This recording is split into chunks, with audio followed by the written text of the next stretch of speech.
dans un livre qui s'appelle Avodat HaKodesh. C'est un recueil de plusieurs livres, et il y a un livre qui s'appelle, dans ce livre Avodat HaKodesh, Tziporen Shamir. Là-bas au chapitre, on va voir quel chapitre, je pense chapitre 6. Voilà. Il parle des choses relatives à Shmirat Abrit.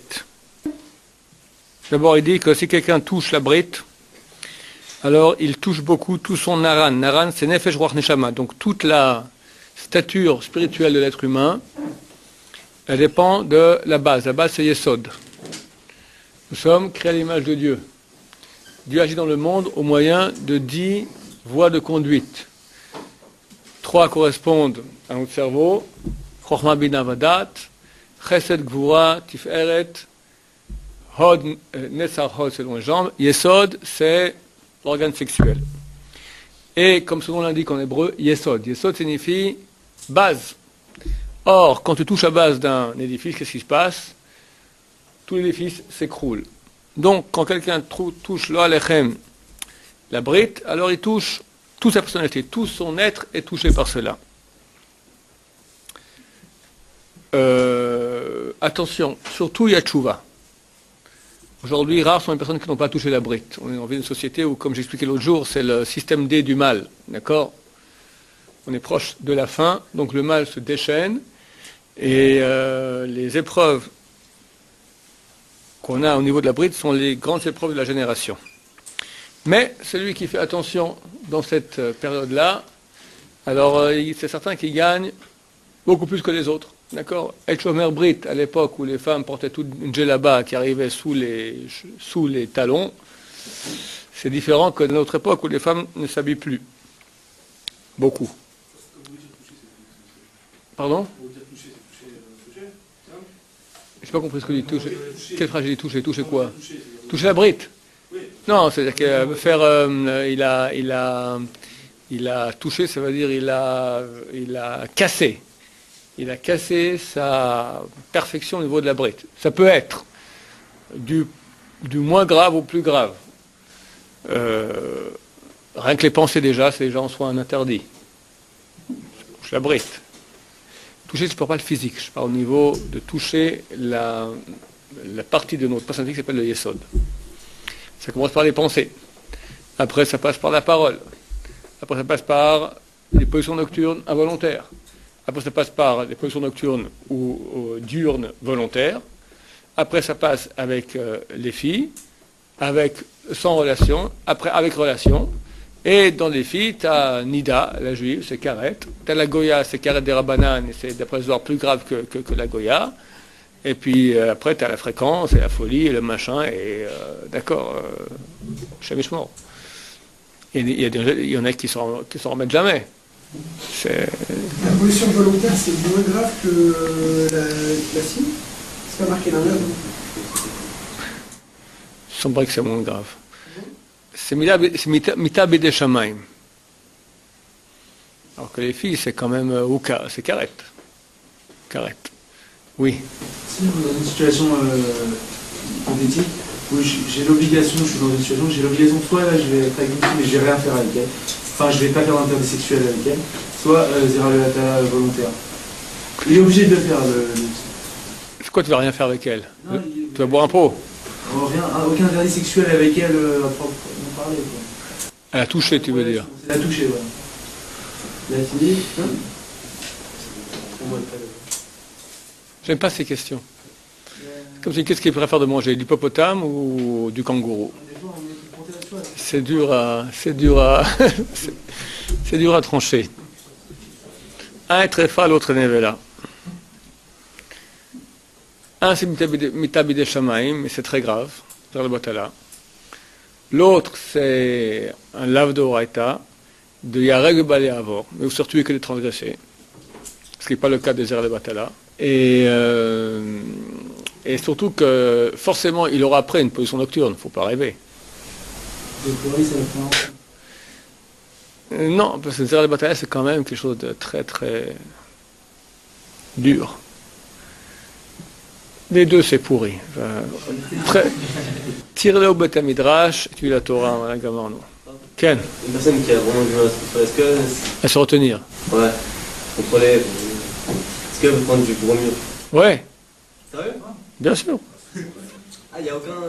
Pourquoi pas? Hein? Ça rend stérile. J'ai demandé, on m'a dit non. Ça rend stérile. Mais à l'armée, ils donnaient ça en France.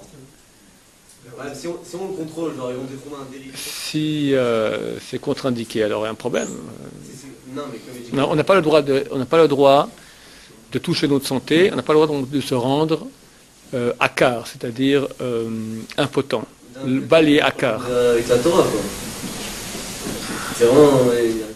Traîne au Beth Midrash. Ça marche pas dans tous les cas. Ça marche. C'est que tu ne le traînes pas. Si tu le traînes au Beth Midrash, tu t'assieds jour et nuit, c'est magique. J'ai eu des élèves qui étaient des accros. Ils m'ont dit, je ne comprends pas. Et 6 mois que je suis ici, j'ai rien. C'est biologiquement impossible. Mais il faut devenir accro. Vas-y, je te dis. Entre-temps, viens, casse-toi. C'est rapide, c'est rapide. On peut faire une tchouva rapide. C'est pas 40 000 ans. Tu décides maintenant, voilà, pendant 2 mois, je me défonce en Torah. Tu seras quelqu'un d'autre. Méconnaissable. La lumière sur ton visage. Tente le coup. Dieu nous donne maintenant, c'est marqué que ce Yetzirah, il est fait de feu. Tu me dis, on n'arrive pas à se dominer. Normal, c'est du feu. C'est quoi du feu? C'est du feu. Tu te sens, tu es chaud. Tu n'arrives pas à te retenir. Et Dieu dit, vous êtes fait de chair. Alors, quand on met du feu et de la chair, qu'est-ce que ça fait? Ça brûle. No chance, dit l'Agmara. T'as aucune chance. Contre lui, t'es fichu. Fais une douche froide, ça ne sert à rien. Va te gilgouler l'échelle, il y aura la neige, va tonton la neige. Ça continue la même chose. Tape-toi la tête dans le mur, ça continue. Dieu dit, j'ai créé l'antidote. Il s'appelle Torah, qui est fait de feu aussi. Comme il est dit, Ko dvarai ka'esh neum Hashem. Comme c'est ma parole, comme du feu. Donc, si Dieu vient et te dit, Jacob, il n'y a pas de remède à ça. Il n'y en a pas. Le seul, c'est ma Torah. Tu crois qu'il y a un autre remède qui peut t'aider? Quoi ça ressemble? Quelqu'un, il a une angine, il va voir l'angine, mais blanche, d'accord, partout. Alors, le médecin lui dit, bon, prenez immédiatement antibiotique. Non, moi je préfère prendre du jus de citron. D'accord, il va mourir. Le docteur t'a dit antibiotique. Hachem, que le docteur te dit, maintenant, il y a un seul truc contre ta maladie là, un seul truc, Torah. Torah assidue, forte, longue. Tu dis, non, je veux un autre truc. Casse-toi la tête. Oui. Est-ce que tout ce qui est marqué dans Zohar, toutes les Zohar thérapeutiques, c'est aussi calé aujourd'hui? Mais pourquoi pas? Ça a rien à voir, mais ça a rien à voir. Et alors? Qui suis-je pour dire que c'est faux? Je pense que c'est la même chose. Ça se peut que Dieu a des circonstances atténuantes, et je pense, comme dit le Gaon de Vilna, un élève qui a lu Reshit Chochma. Je pense que c'est un bouquin que vous pouvez avoir ici, là, de Moussard, qui est écrit par Rabbi Eliyahu de Vidash, qui cite beaucoup les Zohar. Et dedans, il y a certains traités, traité Gehenam, traité de l'enfer, traité Rebout Akever, ce qu'il y a dans la tombe, traité Kafakela, les âmes qui se baladent dans le monde, voilà, tout ça. Bon. Et il parle du Zohar, qui raconte les horreurs qui se passent, etc. Et l'élève du Gaon de Vilna, il a vu ça, il est tombé malade. Il a une dépression grave. Le Gaon est venu le voir, lui a dit, sache que tout ce qui est marqué, c'est vrai. Mais, un peu de souffrance dans ce monde, elle équivaut à beaucoup de toutes ces souffrances qu'il y a dans l'âme là-bas. Ici, on souffre. Qui ne souffre pas aujourd'hui? Le monde, il est amer, mauvais, dur. La souffrance que les gens vivent, c'est une grande capara pour les péchés qui ont été faits. Mais déjà que le monde, il est dur comme ça, pourquoi rajouter encore plus de souffrance? Faites tchouva. Faisons tchouva. Et quelqu'un, c'est pas compliqué, il rentre dans la Torah. La Torah, elle est bonne. Tu as dit hier, Yonatan, c'est agréable. Quelqu'un qui lit la Torah avec bonheur, avec joie, il répare. Alors rentre, ne sors pas du Seder. Hein? Sors pas longtemps. Pourquoi sortir longtemps? Tu dis que tu es en danger, tu es mal, tu n'es pas bien. Là tu es comme un poisson dans l'eau, tu es au paradis ici. Vous comprenez que vous êtes au paradis là maintenant? C'est au paradis. À Yerushalayim, dans la yeshiva, on t'en étudie la Torah de Dieu. Tu as Abaye sur ta gauche, Rabbin à ta droite. et la shrina sur ta tête. Il dit, je vais sortir un peu. Pourquoi sortir? Il faut respirer un peu, mais tu reviens. Au bout d'un moment, tu rentres dans un train comme ça de sainteté, tu deviens invincible. Le feu de la Torah, il brûle tout. Possible. Si tu sors, tu commences à parler, ou tu écoutes des gens parler, c'est fichu, évidemment.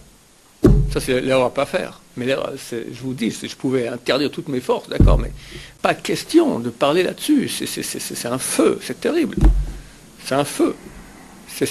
Celui qui parle de ça, c'est un pécheur, il fait pécher les autres et il rendra compte sur son péché. C'est marqué Gado à la martyrium et c'est plus grave celui qui fait pécher un autre que celui qui parle, que celui qui le tue. Qui le tue. Je raconte souvent à l'Eshiva. Imagine maintenant que je te mets dans ta chambre maintenant quelqu'un, un voisin, bon, c'est un gentil garçon, bon, mais il est un peu dépravé, il va en boîte, tout ça, et le soir, il te raconte quand il revient, ouais, j'ai dansé, machin, c'était bien, bon. Mais il est sympa. Il est sympa. Je lui dis, t'as accès à l'avoir dans ta chambre? Ouais, bon, ça va, je vais le travailler, ça ira. Après, je te dis, il y a un autre qui vient. Bon, lui est très gentil, lui, alors, pas question, il ne va pas en boîte, mais lui, il a déjà assassiné 3 personnes qui l'avaient énervé. Des fois, il s'énerve, il est tranquille comme ça.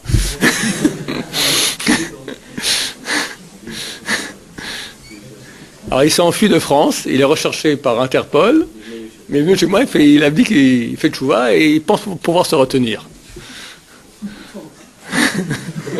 Mais il m'a dit, il ne faut pas trop m'énerver parce que des fois, je deviens incontrôlable. Tu le prends dans ta chambre? Et pourtant, Chazal témoigne que le premier est beaucoup plus grave que le deuxième. Gadol la martrio terme orgo, plus grave celui qui fait pécher son prochain que celui qui le tue. Et Chazal ne parle pas c'est pas des guzmaot, des exemples exagérés. C'est une réalité. Parce que ici, tu le touches dans son monde d'éternité, là, tu le touches que dans son corps qui est éphémère. Donc quelqu'un qui sait à l'Yeshiva, il ose parler de filles en public, avec un autre copain dans la chambre, qui sache, c'est très très grave. Comment tu veux résister à ça? Alors évidemment, tu touches un pied dans la Touma, un pied dans la Kedusha. Tu dis, dès que je sors, je suis dans la Touma. Bien sûr. Deviens Kadosh. Tu seras comme mieux dans ta vie. Comme mieux, de A à Z. De A à Z. Oui. Des fois, on discute avec quelqu'un, et c'est pas nous qui lançons la discussion, et ça discute de famille. Maintenant, on a 2 choix. Crie. Ah. Non, on a 2 choix. Soit on dit à la personne, arrête de parler de femmes, c'est interdit et tout. Mais d'un côté, on se dit qu'au fond de nous, c'est un peu un rôle qu'on joue. On sait très bien qu'on n'est pas au niveau de dire on n'est pas au niveau que ça dérange la personne. Si je dis à la personne, ça me dérange, j'arrête. D'un côté, je sais que parce que je me conforme à la Torah, mais de l'autre côté, je sais qu'au fond de moi, ça ne me dérange pas vraiment. Vous voyez ce que je veux dire? Mon cher ami, tu dois t'asseoir avec toi-même et dire maintenant qui tu es, qu'est-ce que tu veux dans la vie, qu'est-ce que je fais, je veux faire mon bilan. Où sont mes péchés dans ma vie? Et je vois là, j'ai un problème avec des filles, d'accord? J'ai un problème de pensée, etc. Je sais que quand je parle, ça reste après, ça alimente, c'est terrible les effets que ça a, c'est terrible. Décide ce que tu veux. Ou tu dis, moi je veux être dans la Touma, et puis ok, je prends la responsabilité, ok. C'est pas forcément nous qui lançons la discussion. Pas facile, c'est vrai. C'est pas forcément nous qui lançons la discussion. J'ai compris, mais maintenant, quand tu dis... Quelqu'un fait son bilan. Aujourd'hui, voilà, j'ai parlé avec quelqu'un, c'est lui qui a lancé, et moi, je n'ai pas eu la force de lui dire non, parce que je passais pour un idiot. Alors, est-ce que je dois passer pour un idiot maintenant, et je dois être un menteur avec moi-même, le bousiller, lui, pour ses beaux yeux, ou je peux lui dire, écoute, on a les Shiva, moi j'ai décidé d'arrêter, lui, là, je te fais une grande tochecha, parce que lui, il va comprendre, si quoi, jaïs, lui-même, maintenant, fait choix, alors moi, c'est moi le crétin fini. Tu comprends, quand tu l'écoutes quelque part, tu es ouvert l'ifné l'hiver, tu transgresses interdit de... Faire un interdit à un juif, c'est l'ifnei hiver tel mirchol. Tu mets un obstacle devant un aveugle. C'est un lave d'oraïta. Tu fais 2 interdits. D'abord, toi, tu te bousilles. Ensuite, maintenant, le fait que tu l'écoutes, tu lui permets de parler, tu fais un autre interdit. De l'ifnei hiver tel mirchol. Donc, tu l'encourages à faire cela. Pourquoi tu te bousilles? Pourquoi? Pour ses beaux yeux? Même si au fond de moi, je suis convaincu de l'interdit. J'ai bien compris. Alors, d'un côté, tu as une partie en toi, que c'est un Yetzerara. Bon, d'un côté, ça fait plaisir de voir. C'est comme on ne veut pas regarder les films, on regarde un peu, on parle Shonara, mais on parle un peu. D'un côté, tu n'as pas la force de lui dire. Il faut que tu décides maintenant, après coup, je me suis planté, j'ai mal agi. La prochaine fois, j'agis comme ça. Je dis, écoute, tu sais bien, viens, on est à la Shiva, je ne veux pas parler de ça. Voilà, gentiment. Pas crier, hurler, partir en courant. Il va dire, t'es complètement fou. Tu peux lui dire, écoute, je ne veux pas de ça. Je veux pas ça, arrête, ça me fait des pollutions dans la tête, je veux pas, moi je veux être kadosh, etc. Tu fais un kiddush Hashem. Pour toi, tu lui fais du bien à lui, c'est une tochecha en passant, gentil. C'est excellent. C'est un devoir du bon juif. Ken. On a vu que là, c'est la période de Chouaïm qui est importante. Mais quel est le rapport entre la sortie d'Égypte et... Qu'en Égypte, on a ramené toutes les étincelles qui étaient éparpillées, et quand nous, on utilise maintenant la force qui donne la vie, c'est-à-dire le zera, quand on l'éparpille de façon non permise, alors on prend nos parties d'âme et on les éparpille aussi. Maintenant, c'est la période où on ramène tout. J'en profite pour vous dire que dans la prière, il y a un petit passage, quand on fait la 7, Géoula 8, 9, 10e bracha de la Hamida. Teka b'shofar gadol lecherutenu, v'sanes. Sanes, c'est quoi sanes? C'est quoi un S? Hein? Un étendard. C'est pas le miracle, d'accord? V'sanes. Lève l'étendard de la Géoula, les kabetz galioten, pour ramener nos exilés. Nos exilés, c'est quoi? C'est pas que les Juifs, c'est nos parties d'âme. J'ai expliqué hier que nous sommes partis en exil pour ramener nos parties d'âme, les étincelles de sainteté qui sont éparpillées. Quand quelqu'un a fait Zera la Batala, quand quelqu'un il a fait des bêtises avec sa brite, il a éparpillé sa force, son âme. Il y a des morceaux d'âme qui sont éparpillés un peu partout. Alors quand on dit le kabetz galiotenu, merba kenfota haaretz, c'est rajouté ici une petite prière qu'elle conseille de dire dans les Yemei HaShovavim, qui est, est-ce qu'elle est ici ou elle n'est pas? Voilà. Qui est une volonté devant toi, notre Seigneur, puis notre Elokenu, notre Dieu, et Eloké Avotenu, Dieu de nos ancêtres. Que chaque goutte et goutte, qui est sortie de moi-même de façon vaine,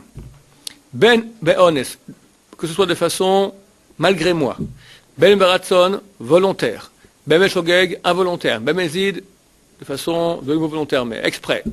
Ben er, que ce soit réveillé, ben yachem, que ce soit endormi, ben yadi, que par moi-même, ben yadi achirim, par d'autres, shelo ben comme mitzvah, pas un endroit de mitzvah, asel leman shimcha gadol hayotze mipasuk, fait leman shimcha, pour la grandeur de ton nom, de ton grand nom, hayotze mipasuk, qui sort du verset, chayil bala vaikiyeno. Chayil, c'est la puissance, la force. C'est notre force de mettre des enfants au monde. Bala, il a avalé, c'est le mal. Le mal, il vient déguisé en bonne femme. C'est le mal. Il vient déguisé en Miss Monde. Et hop, la nuit, il te prend, ou en pensée, il te prend, d'accord, il vient en Miss Monde en pensée, et il te prend de ta force. Haïl Bala, la force Bala qu'il a avalée, Vaikiyeno, et il a vomi.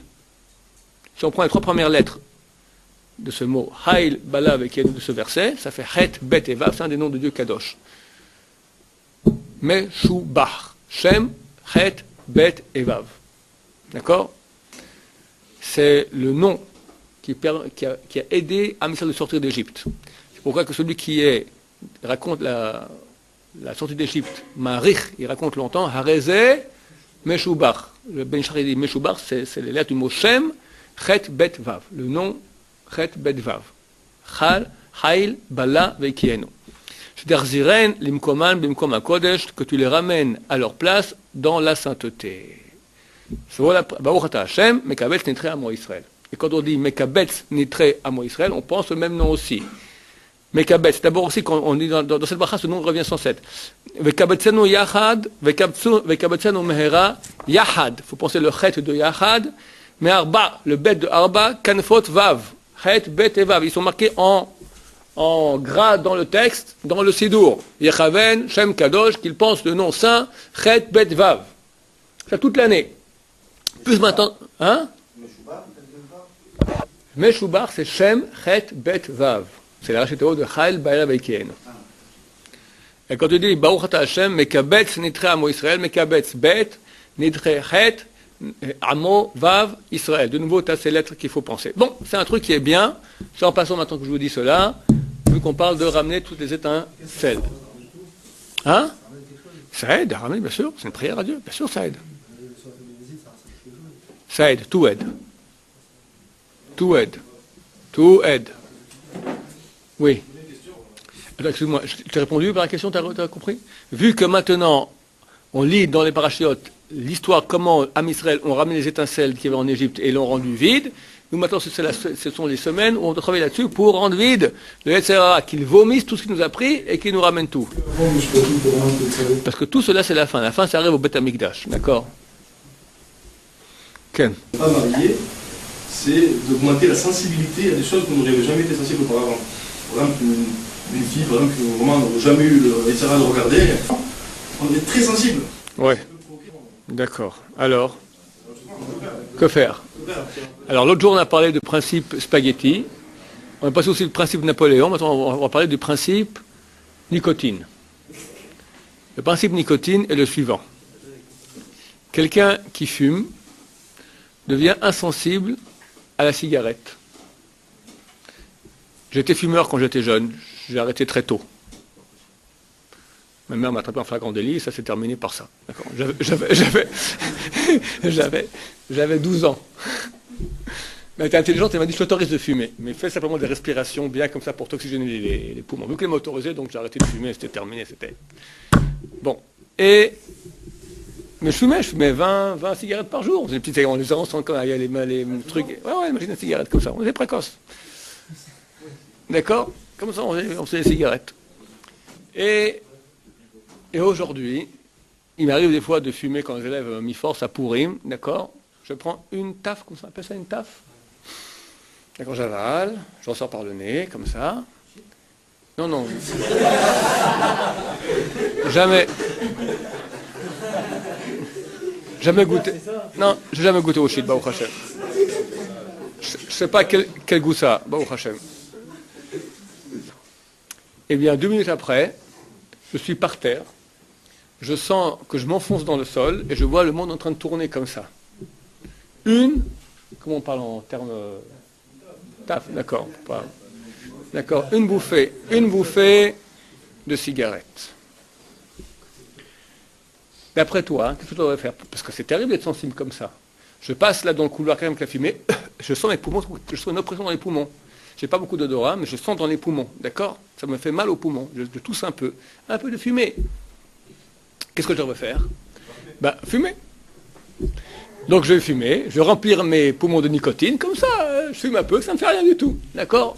Simplement, après 50 ans, quand on fait une radio, c'est tout noir, je me lève le matin, je fais la toilette, d'accord, de toilette, terrible, et puis à 60 ans, on n'en parle plus, infarctus, d'accord? Donc, le principe nicotine me dira qu'effectivement, plus tu te nettoies, plus tu deviens sensible. En brera, il n'y a pas le choix, parce que le choix, il est comme ça, ou tu t'enfonces et tu deviens un grand tamé, ou tu te sanctifies, tu deviens un hypersensible. La réponse, tu te sanctifies, tu deviens un hypersensible. Oui, et alors? Pardon? Beaucoup moins que ce qui se passera si je reste dans la Touma. En Touma, je ferai tout autant, et en pire. La question, c'est quelle est la différence entre celui qui va s'enfermer à Touma et qui va réussir à... Que un est pur. Et l'autre est sale. Non, mais celui qui s'appelle à Touma, justement, qui ne voudra pas, justement, qui sera très sensible, il voudra regarder les femmes. Non, il ne voudra pas regarder. Il ne voudra pas regarder. Simplement, Non. Ce qui se passera, quand il verra, il sera plus sensibilisé. Mais pourquoi il est sensibilisé? Parce qu'il regarde beaucoup moins. Il n'a pas la même envie. Il fera attention. Quelqu'un qui n'est pas habitué, il regarde sans cesse, mais il ne se rend même pas compte qu'il regarde. Moi, regardez les femmes, jamais. Il fait ça toute la journée, mais il ne se rend même pas compte, parce qu'il est là-dedans. Mais si tu prends maintenant quelqu'un qui se travaille, chaque regard pour lui, il se rend compte, c'est une gifle, d'accord? C'est pas bien, puis la vie, ça l'a touché, ça fait des pensées. Mais la différence entre l'un et l'autre, c'est que l'autre, il est malade, il ne sait pas qu'il est malade, donc il est mort déjà. Il est mort, il ne sent même plus. Un mort, c'est quelqu'un qui ne sent plus. Il est vivant. Et il est en guerre. Mais votre vivant en guerre, et se sanctifier et appelé par Dieu Kadosh, parce que tu es appelé Kadosh, qui est en guerre. Personne ne promet ici sur terre le paradis. Tout ira bien, tu es là, terminé, il n'y a plus de bonnes femmes, il n'y a que la Kedusha. Non, on est en guerre. Mais tu es Kadosh. C'est marqué que Dieu, il y a 3 personnes dont il se vante tous les jours. Un pauvre qui ne vole pas, le deuxième j'ai oublié, et je peux le rechercher, le troisième, un jeune homme qui est dans une ville et qui ne pêche pas. Il est tout seul, il n'est pas marié, il pourrait pêcher. Alors, je me rappelle que Marais a raconté ça, le Rav, il a dit ça à ses élèves, puis les élèves, ils ont été tout heureux du genre, il n'est pas comme vous. Je parle comme les rabbanim d'Israël, qui, eux, qui étaient cordonniers, et ils faisaient des chaussures pour les prostituées, Et les prostituées, ouais, ils étaient des beaux gosses, les jeunes gens. Alors elles faisaient d'avance, et eux ne regardaient pas, ils faisaient que la chaussure comme ça, ils n'osaient pas regarder. Ça, ils se vendent. Alors aujourd'hui, tu as la même chose. Quelqu'un qui sait aller Shiva, et qui peut aller, viens, elle fait pas le lourd, allez, la conférence du Rabbiton samedi soir, on va à Ibn Yehuda samedi soir, d'accord? Et il va là-bas, il rentre dans l'enfer, Hashem Ishmerenu, Hashem Ishmerenu, Hashem Ishmerenu. Sachez qu'il y a une ville sainte, une seule ville sainte dans le monde, c'est Yerushalayim et Kodesh. Et la Touma a réussi à faire qu'il y ait dans cette ville un îlot de Touma. C'est Ben Yehuda. Parce qu'à part ça, c'est Kadosh. En gros, c'est Kadosh. Il y a un îlot de Touma et des miskenim, des bons garçons, même des fois en yeshivot, ils vont là-bas, Shem Ishmor, ils aident au Sitra Achra. La guerre maintenant dans le monde, elle est pour Yerushalayim. La guerre, hein? Ok, le canyon. Ok, et le nouveau, aussi l'autre là, comment il s'appelle près de la vieille ville. Mamila, d'accord? Le monde entier est en train de tourner ses yeux vers ce bled qui, il y a encore 60 ans, personne ne regardait. Est-ce que tu construis une maison? Tu ne construis pas une maison? On fait 10 maisons ici à Shoafat à côté, dans le quartier juif Reches Shlomo. Le monde entier se met à hurler. Ça va, basta, c'est ma ville. On veut rentrer. C'est clair que la bataille, elle est là, parce que c'est là que le temple va être, et les ministres des nations, les anges, sentent que bientôt c'est la fin, donc ils mettent tout, c'est la bagarre terrible. Et maintenant, il faut du mérite pour que nous, on est Yerushalayim. Et on est un Am Kadosh qui revient. Yaakov, il nous revient d'exil, après 2000 ans. J'étais avec Lavan et Tariag Mitzvot Shamarti. C'est que je fais attention, je reste un bon juif. Et le Sitra Achra, le mal, le mal, le plus mal, a réussi à faire inoculer dans Yerushalayim maintenant 500 petits jeunes gens miskinés avec des bonnes femmes qui vont là-bas, Ben Yehuda. Hachem Ishmor, que c'est l'enfer, ça sent l'enfer, là-bas. Je ne sais pas où tu vas aller, à Géoula, ça va encore aller, mais Ben Yehuda. C'est réducteur. Est-ce que ça veut dire que parce que je vais à Malcha, eh ben, je suis pas. T'es en danger.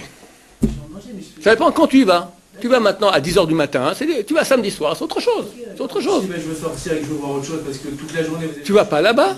Va pas là-bas. Ça manque pas d'autres ans. Tu vas aller que là-bas, tu peux aller. Va à Géoula, c'est moins grave. Va à Machari, c'est moins grave. Va à côté. Chez Gaïa, je vais voir les livres et je ressors. Qu'est-ce que tu veux faire? Qu'est-ce que tu veux faire? Qu'est-ce que tu veux faire? Qu'est-ce que tu veux voir? Non, mais c'est pas pour. C'est ce que je vous dis. Des jambes? Qu'est-ce que tu veux voir? Qu'est-ce que tu veux voir? Pourquoi on fait ce constat tout de suite qui réduit les choses? C'est-à-dire que moi, je sens que quand je vais essayer d'aller à Malcha ou si je vais à Malia, je vais manger une crêpe, j'arrive quand même à faire abstraction. Non, on ne fait pas abstraction, mon cher ami. Fais pas abstraction. C'est que tu es un nicotiné et tu es insensible. Avec le temps, il y avait... Vous m'auriez dit ça il y a 1 an et demi, je vous aurais dit ouais, et je n'aurais pas accepté. Maintenant, quand je vais là-bas, je vais prendre une crêpe, je fais attention à mes yeux, je fais super attention. C'est sûr qu'à certains moments, il ne faut pas répéter tout le temps. Mon cher ami, d'accord? J'ai 50 ans, je suis 7 fois grand-père, d'accord? Je suis à moitié myope aussi, d'accord? Et si je vais manger une crêpe à Mamila, ça prendra des semaines à m'en remettre.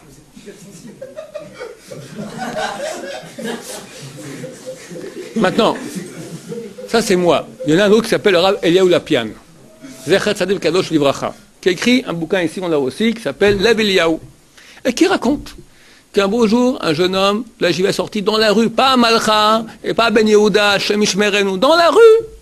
Le Rav a dit, fais attention. Il dit, moi ça me fait rien. Ah, t'es étonné. C'est pas ce que je dis. Qu'est-ce que tu as dit? Il faut voir selon la situation et selon si je vais manger une crêpe de temps en temps. Tu fais abstraction. Ouais. Le gosse lui a dit, je fais abstraction. Ça me fait, je fais abstraction. Elle dit, je comprends pas. Moi j'ai 80 ans. Je suis borgne d'un œil.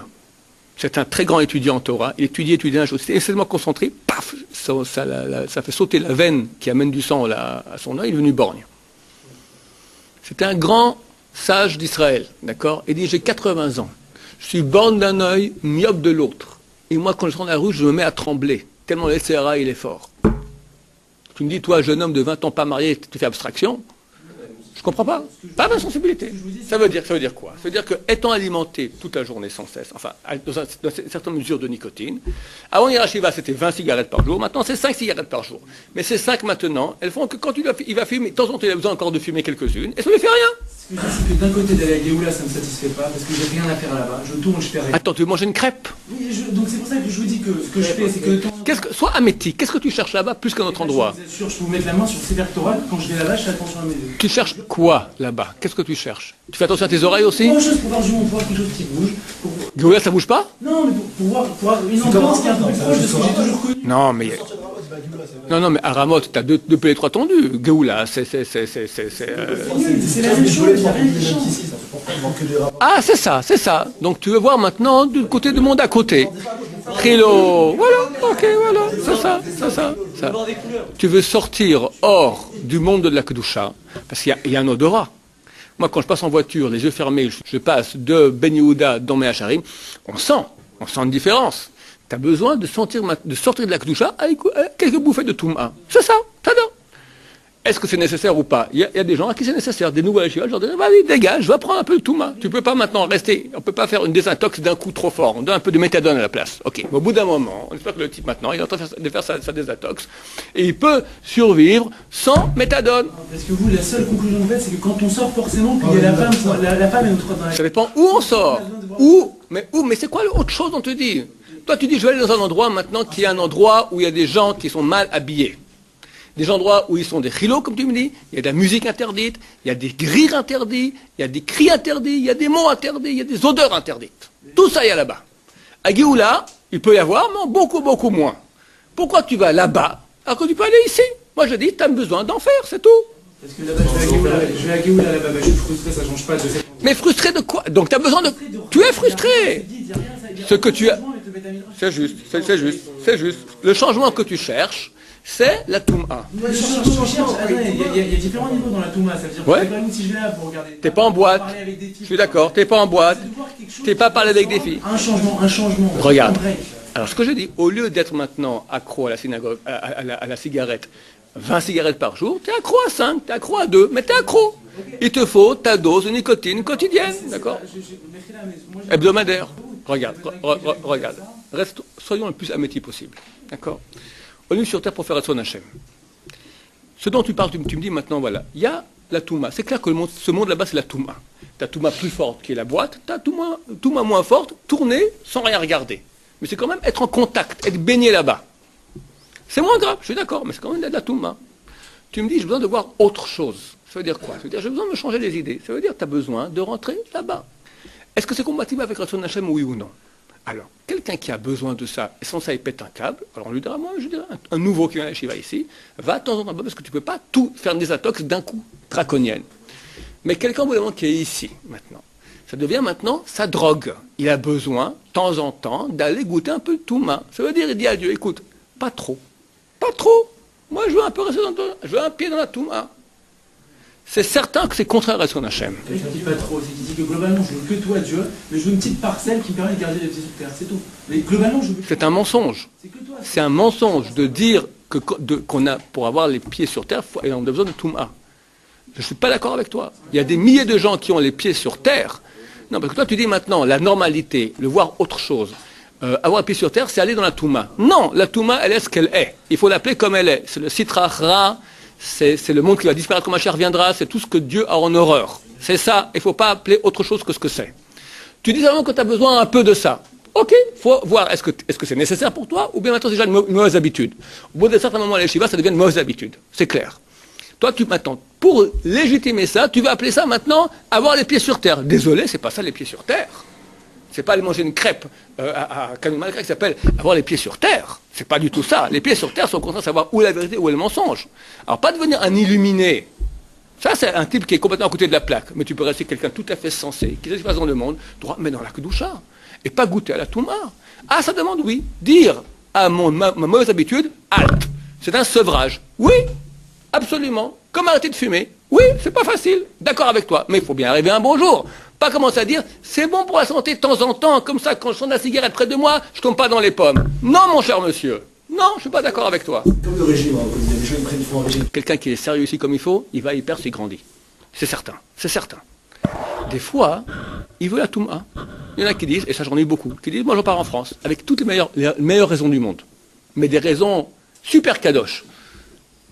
Derrière, il y a la vraie raison. D'accord? Je veux pas la Kedusha. Je veux la Touma. C'est ça la vraie raison qui est derrière. S'habiller par 40 000 choses. Il me faut un diplôme, il me faut un travail, il y a mes parents, il y a machin. Je touillote. Quand on sait maintenant les dangers qu'il y a là-bas, c'est-à-dire que je sais et je veux. C'est ça qu'il veut. Il ne veut pas dire aller à l'Yeshiva. D'accord? Ça arrive. Mais pas commencer maintenant à dire, s'il y a trop de Kedusha, je vais péter un câble. C'est faux. C'est vrai qu'il faut équilibrer. Mais commencer à ne plus aller dans ces endroits-là, c'est pas déséquilibré, c'est équilibré. Les 3 premiers mois de quelqu'un qui vient ici, ok, ça a l'air, rentre ici, il va péter un câble, je suis d'accord avec lui, vas-y, je ferme les yeux. Mais après 3 mois, ça va. Je suis convaincu, je sais ce que je dis est vrai. Et ne vous mentez pas. Le tsar, il est fort. Comprenez que c'est pas pour rien qu'il y a un Ben Yehuda ici. C'est très important pour la survie du monde de la Toum'a, qui est ce coin-là. Donc il faut absolument qu'il y ait maintenant des anges, des démons qui viennent, qui poussent les gens à y aller. Et si vous sentirez chez vous tout à coup une pulsion dingue d'aller là-bas, c'est une pulsion anormale. C'est une pulsion anormale. Comprenez que vous êtes attiré par le Sitra Achra très très fort. C'est une pulsion de démon, Hashem Ishmor. C'est vraiment comme ça. Maintenant quoi? Je veux dire quoi? Alors je suis Sitra Achra? Non, j'ai besoin, c'est bien. Allez, sois pas trop sadique. J'ai vu des gens qui étaient, si on fait trop, après en fait, c'est des arguments bidons. Des arguments bidons du etc. Vraiment bidons. Dis sincèrement, je veux pas être dans la Kedusha. Je veux pas la Kedusha. Ça, c'est légitime. Mais dis pas après, je suis dans la Kedusha, mais il faut aussi ça. Ça, c'est faux. Je veux pas la Kedusha. Oh là là. Baruch Adonai, Amen.